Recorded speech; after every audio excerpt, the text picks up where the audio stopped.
ଗୁଣମାଳାରେ ଶୀଘ୍ର ଆଗମନ କରିବାକୁ ଯାଉଥିବା ପ୍ରଭୁ ଯୀଶୁଖ୍ରୀଷ୍ଟଙ୍କ ପବିତ୍ର ଓ ବହୁମୂଲ୍ୟ ନାମରେ ନିର୍ମଳ ଖରା ୟୁଟ୍ୟୁବ୍ ଚ୍ୟାନେଲରେ ଆପଣ ସମସ୍ତଙ୍କୁ ସ୍ୱାଗତ କରେ। ପ୍ରତିଦିନ ପ୍ରତି ପ୍ରଭାତ ଆମମାନେ ନିର୍ମଳ ଖରା ୟୁଟ୍ୟୁବ୍ ଚ୍ୟାନେଲ ମାଧ୍ୟମରେ ନୂଆ ନୂଆ ପ୍ରସଙ୍ଗରେ ପ୍ରଭୁଙ୍କର ବାକ୍ୟ ଶୁଣିବାର ଅପୂର୍ବ ସୁଯୋଗ ଆମେ ପାଉଛୁ। ପ୍ରଭୁ ପ୍ରତି ପ୍ରଭାତରେ ଆମମାନଙ୍କୁ ତାଙ୍କର ପବିତ୍ର ବାକ୍ୟ ମାଧ୍ୟମରେ କଥାବାର୍ତ୍ତା ହେଉଛନ୍ତି। ପ୍ରଭୁଙ୍କୁ ଧନ୍ୟବାଦ ଦିଏ।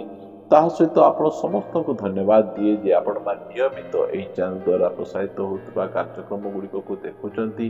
ଦେଖିବା ସହିତ ଆପଣମାନେ ଲାଇକ୍ ସେୟାର କମେଣ୍ଟ ଗୁଡ଼ିକ ଦ୍ୱାରା ଆମମାନଙ୍କୁ ଉତ୍ସାହିତ କରୁଥିବାରୁ ଆପଣ ସମସ୍ତଙ୍କୁ ମଧ୍ୟ ଧନ୍ୟବାଦ ଦେଉଛି। ପ୍ରଭୁ ଆପଣ ସମସ୍ତଙ୍କୁ ଆଶୀର୍ବାଦ କରନ୍ତୁ।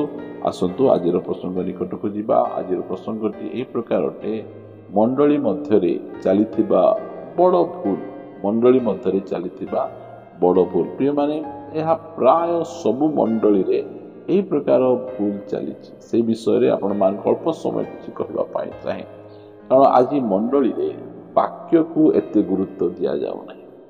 ଆଜି ମଣ୍ଡଳୀରେ ବାକ୍ୟକୁ ଏତେ ଗୁରୁତ୍ୱ ନ ଦେଇ ଭାବବାଣୀ, ଆଶ୍ଚର୍ଯ୍ୟକର୍ମ, ସୁସ୍ଥତା, ନାଚ ଗୀତ ଏସବୁକୁ ଅଧିକ ପ୍ରାୟୋରିଟି ଦିଆଯାଉଛି। ପରମେଶ୍ୱର ତାଙ୍କ ବାକ୍ୟରେ ଆମମାନଙ୍କୁ କହିଛନ୍ତି, ଯଦି ଆମମାନେ ପଢ଼ିବା, ପ୍ରଭୁ ତାଙ୍କ ବାକ୍ୟ ଦ୍ୱାରା ଆମମାନଙ୍କୁ ସେ ଅତି ସ୍ପଷ୍ଟ ଭାବରେ ସେ ଆମମାନଙ୍କୁ କହିଛନ୍ତି ଯେ ପରମେଶ୍ୱର ଆପଣାର ସକଳ ନାମ ଅପେକ୍ଷା ସେ ବାକ୍ୟକୁ ବହୁତ ଗୁରୁତ୍ୱ ଦେଇଛନ୍ତି। ସେ ଦେଖାଯାଏ ଗୀତ ସଂହିତା 138 ଗୀତର 2 ପଦର ଶେଷ ଅଂଶରେ, କାରଣ ତୁମ୍ଭେ ଆପଣା ସକଳ ନାମ ଅପେକ୍ଷା ଆପଣାର ବାକ୍ୟ ମହତ୍ତ୍ୱ କରିଅଛ। ପ୍ରଭୁଙ୍କର ଅନେକ ନାମ ରହିଛି। ଜେହୋବା ଜିରି, ଜେହୋବା ରାଫା, ଜେହୋବା ସାଲମ, ଯେଉଁଟାକି ଅନେକ ଆଶ୍ଚର୍ଯ୍ୟ କର୍ମ ଗୁଡ଼ିକ ସେହି ନାମ ଦ୍ୱାରା ପରମେଶ୍ୱର କରନ୍ତି। ମାତ୍ର ପରମେଶ୍ୱର ଆପଣାର ସକଳ ନାମ ଅପେକ୍ଷା ସେ ଆପଣା ବାକ୍ୟକୁ ଅଧିକ ଗୁରୁତ୍ୱ ଦେଇଛନ୍ତି। ହେଲେ ଆମେ ଖ୍ରୀଷ୍ଟିଆନ ଭାଇ ଭଉଣୀମାନେ ଆଶ୍ଚର୍ଯ୍ୟକର୍ମ, ଭାବବାଣୀ, ସୁସ୍ଥତା ଏହିସବୁ ପଛରେ ଆମେ କାହିଁକି ଧାଉଛୁ? ଆମେ କ'ଣ ବାକ୍ୟରେ ସୁସ୍ଥତା ନାହିଁ କି? ବାକ୍ୟରେ ପରିତ୍ରାଣ ନାହିଁ କି? ବାକ୍ୟରେ ଅନନ୍ତ ଜୀବନ ନାହିଁ କି? ଆଜି ଆମେ ବାକ୍ୟ ନିକଟକୁ ଆମେ ଫେରିବା।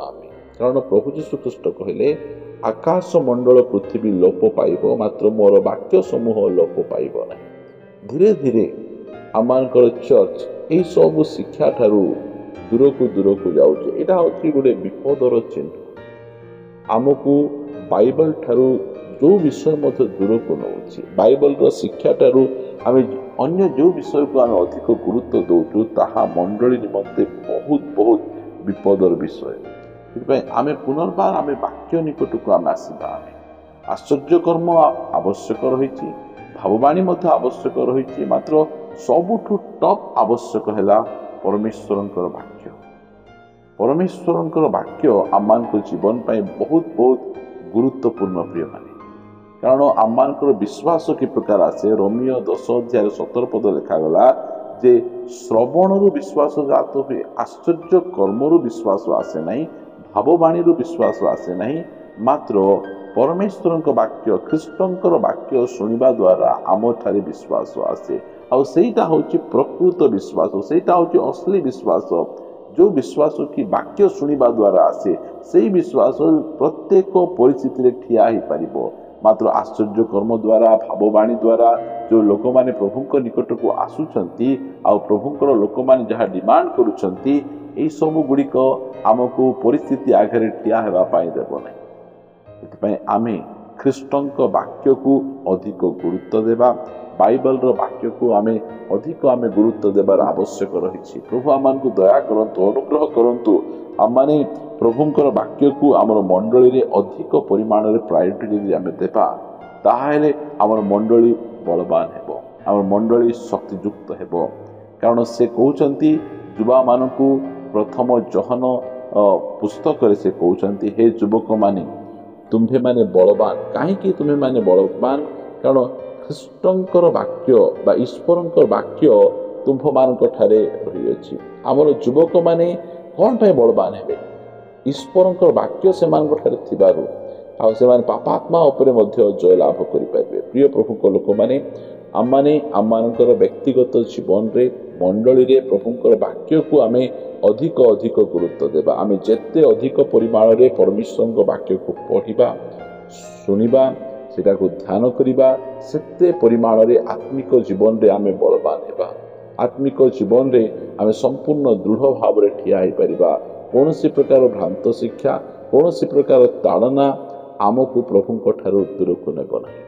ସେଥି ନିମନ୍ତେ ଆଶ୍ଚର୍ଯ୍ୟକର୍ମ, ଭାବବାଣୀ ଏହିସବୁ ପଛରେ ଯେଉଁମାନେ ଥାଆନ୍ତି ସେମାନେ ଭ୍ରାନ୍ତ ହେବାର ବହୁତ ସମ୍ଭାବନା ରହିଛି। ମାତ୍ର ଯେଉଁମାନେ ପ୍ରଭୁଙ୍କର ବାକ୍ୟକୁ ଅଧିକ ଗୁରୁତ୍ୱ ଦିଅନ୍ତି, ପ୍ରଭୁ ଆପଣା ବାକ୍ୟକୁ ଏତେ ଅଧିକ ପରିମାଣରେ ଗୁରୁତ୍ୱ ଦେଉଛନ୍ତି, ଆମେ ଖ୍ରୀଷ୍ଟିଆନ ଭାଇ ଭଉଣୀମାନେ ମଧ୍ୟ ପରମେଶ୍ୱରଙ୍କର ବାକ୍ୟକୁ ଅଧିକ ଗୁରୁତ୍ୱ ଦେବାର ଆବଶ୍ୟକ ରହିଛି। କାରଣ ପରମେଶ୍ୱରଙ୍କର ବାକ୍ୟ ଅନନ୍ତ କାଳ ନିମନ୍ତେ ସ୍ୱର୍ଗରେ ସେ ରଖାଯାଇଛି। ପରମେଶ୍ୱରଙ୍କର ବାକ୍ୟ ଶକ୍ତିଶାଳୀ ବାକ୍ୟ ଅଟେ। ପରମେଶ୍ୱରଙ୍କ ବାକ୍ୟ ଦ୍ୱାରା ଆମମାନେ ନୂଆ ଜନ୍ମ ପାଇଛୁ। ସେଥିପାଇଁ ସେହି ବାକ୍ୟକୁ ଆମ ଜୀବନରେ ଯଦି ଆମ ମଣ୍ଡଳୀରେ, ଆମ ପରିବାରରେ ଯେତେ ଅଧିକ ପରିମାଣରେ ଗୁରୁତ୍ୱ ଦେବା, ସେତେ ଅଧିକ ପରିମାଣରେ ଆମମାନଙ୍କର ମଣ୍ଡଳୀ, ଆମମାନଙ୍କର ବ୍ୟକ୍ତିଗତ ଜୀବନ, ଆମମାନଙ୍କ ପାରିବାରିକ ଜୀବନ ସେତେ ଅଧିକ ପରିମାଣରେ ମଜବୁତ ହେବ। ସେଥିପାଇଁ ଆମେ ବାଇବଲ ଅଧିକ ପଢ଼ିବା, ବାଇବଲ ଶିକ୍ଷକମାନଙ୍କୁ ଠାରୁ ବାକ୍ୟ ଅଧିକ ଶୁଣିବା, ଯାହାଦ୍ୱାରା ଆମମାନେ କୌଣସି ପ୍ରକାର ଭାବରେ ଭ୍ରାନ୍ତ ହୋଇପାରିବା ନାହିଁ। ପ୍ରଭୁ ବାକ୍ୟ ଦ୍ୱାରା ଆମମାନଙ୍କୁ ଆଶୀର୍ବାଦ କରନ୍ତୁ। ଆସନ୍ତୁ ପଦେ ପ୍ରାର୍ଥନା କରିବା। ମଙ୍ଗଳମୟ ପିତା, ମୁଁ ତୁମକୁ ଧନ୍ୟବାଦ ଦିଏ। ତୁମେ ଆମମାନଙ୍କୁ ତୁମର ପବିତ୍ର ବାକ୍ୟ ଦେଇଛ। ସେହି ବାକ୍ୟକୁ ଅଧିକ ଗୁରୁତ୍ୱପୂର୍ଣ୍ଣ ଭାବରେ ତାହାକୁ ମାନି ସେ ଅନୁସାରେ ଆପଣା ଜୀବନକୁ ଚଲେଇବୁ। ଦୟାକରି ତୁମେ ସାହାଯ୍ୟ କର। ଆମମାନେ ବାକ୍ୟରୁ ଅହରି ନ ଯିବୁ, ଭୁଲ ବାଟକୁ ନ ଯିବୁ, ଭ୍ରାନ୍ତରେ ପଳେଇ ନ ଯିବୁ। ପ୍ରଭୁ ଦୟାକରି ତୁମେ ଅନୁଗ୍ରହ କର। ଯେଉଁ ଭାଇ ଭଉଣୀମାନେ କେବଳ ଆଶ୍ଚର୍ଯ୍ୟକର୍ମ, ଭାବବାଣୀ ପଛରେ ଧାଇଁଛନ୍ତି, ସେମାନେ ଯେ ପ୍ରକାର ରକ୍ଷା ପ୍ରାପ୍ତ ହେବେ ଆଉ ପ୍ରଭୁ ବାକ୍ୟ ନିକଟକୁ ଫେରି ଆସିବେ, ଦୟାକରି ତୁମେ ଅନୁଗ୍ରହ ପ୍ରଦାନ କର। ଆମ ଯୁବା ଯୁବତୀମାନଙ୍କୁ ଆଶୀର୍ବାଦ କର, ସେମାନଙ୍କୁ ଶକ୍ତିଯୁକ୍ତ କର, ଆତ୍ମାରେ ପରିପୂର୍ଣ୍ଣ କର। ତୁମ ନିମନ୍ତେ ତୁମେ ବ୍ୟବହାର କର। ପ୍ରଭୁ ଆମେ ଗୋଟେ ବାଇବଲ ଖ୍ରୀଷ୍ଟିଆନ ହେଇପାରିବୁ, ଦୟାକରି ସାହାଯ୍ୟ କର। ପ୍ରାର୍ଥନା ଶୁଣିଛ, ଧନ୍ୟବାଦ ଦିଏ। ପ୍ରାର୍ଥନା ପ୍ରିୟ ପ୍ରଭୁ ଯୀଶୁଙ୍କ ନାମରେ ମାଗୁଅଛୁ, ଆମେନ୍ ଆମେନ୍। ପ୍ରେଜ୍ ଦ ଲର୍ଡ। ପ୍ରଭୁ ଆମ ସମସ୍ତଙ୍କୁ ପ୍ରଚୁର ଭାବେ ଆଶୀର୍ବାଦ କରନ୍ତୁ। ପ୍ରଭୁ ଯଦି ଅନୁଗ୍ରହ କରନ୍ତି, ଆସନ୍ତା ଅଧ୍ୟାୟରେ ଆମମାନେ ପୁନର୍ବାର ସାକ୍ଷାତ ରହିବା। ନମସ୍କାର। ପ୍ରେଜ୍ ଦ ଲର୍ଡ। ଗଡ୍ ବ୍ଲେସ୍।